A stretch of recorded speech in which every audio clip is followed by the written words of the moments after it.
Sir, 12,500 पदांची भरती खूप दिवसांपासून प्रलंबित आहे. आम्ही तुमच्या भावना समजून घेतो. लवकरच हा प्रश्न सोडवू. न्यूज 29 महाराष्ट्र, तुमच्या आवाजाची, तुमच्या हक्काची बातमी. आदिवासींच्या हक्काच्या 12,500 जागांवर सरकारची टाळाटाळ. 7 वर्षापासून विशेष भरती रखडली. राज्यातील अनुसूचित जमातीसाठी राखीव असलेली तब्बल 12,500 पदे गेल्या 7 वर्षापासून रिक्त असून ही विशेष पदभरती तातडीने राबवावी या मागणीसाठी ट्रायबल फोरम आक्रमक झाला आहे. अमरावती विभागाचे कार्याध्यक्ष पुंडलिक मेश्राम यांनी या संदर्भात मुख्यमंत्री, उपमुख्यमंत्री आणि मुख्य सचिवांना निवेदन देऊन शासनाचे लक्ष वेधले आहे. खोट्या जात प्रमाणपत्राच्या आधारे गैर आदिवासींनी बळकावलेली ही पदे रिक्त करून तिथे आदिवासी उमेदवारांची नियुक्ती करण्याचे आदेश सर्वोच्च न्यायालयाने 2017 मध्येच दिले होते. मात्र प्रशासकीय उदासीनतेमुळे ही प्रक्रिया अद्याप रखडलेली आहे. स्वतः शासनानेच उच्च न्यायालयाच्या नागपूर खंडपीठात प्रतिज्ञापत्र सादर करून ही पदे गैर आदिवासींनी बळकावल्याचे मान्य केले होते.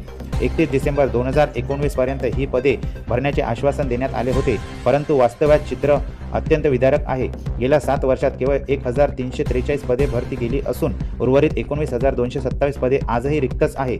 यामध्ये जिल्हा परिषदा, नगरपालिका, महामंडळे, विद्यापीठे आणि शासकीय अनुदानित संस्थांचा समावेश असून या संस्थांमध्ये आदिवासी तरुणांच्या हक्काच्या जागावर अद्यापही कोणाचीही नियुक्ती झालेली नाही.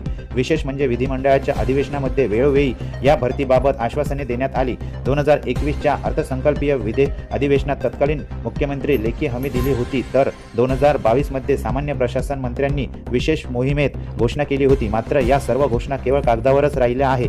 विद्यमान सरकारनेही डिसेंबर 2022 मध्ये शासन निर्णय काढून गट क आणि गट ड ही पदे भरण्याची 31 जुलै 2023 ची डेडलाईन निश्चित केली होती, पण ती मुदत उलटूनही भरती प्रक्रियेला गती मिळालेली नाही. नुकत्याच सप्टेंबर 2025 मध्ये सह्याद्री अतिथीगृहावर झालेल्या बैठकीत 3 महिन्यात जाहिराती काढण्याचे निर्देश देण्यात आले होते, परंतु ती डेडलाईन संपल्यानंतरही जाहिरातीचा कुठेच पत्ता नाही. सरकारने केवळ घोषणांचा पाऊस पाडून आदिवासी समाजाची दिशाभूल करू नये. आता केवळ आश्वासने नको, तर प्रत्यक्ष भरतीची जाहिरात हवी असा पवित्रा पुंडलिक मेश्राम यांनी घेतला आहे. सातत्याने बेरोजगारांमध्ये संतापाची लाट असून तातडीने विशेष भरती प्रक्रिया न राबविल्यास तीव्र संघर्षाचा इशारा देण्यात आला आहे.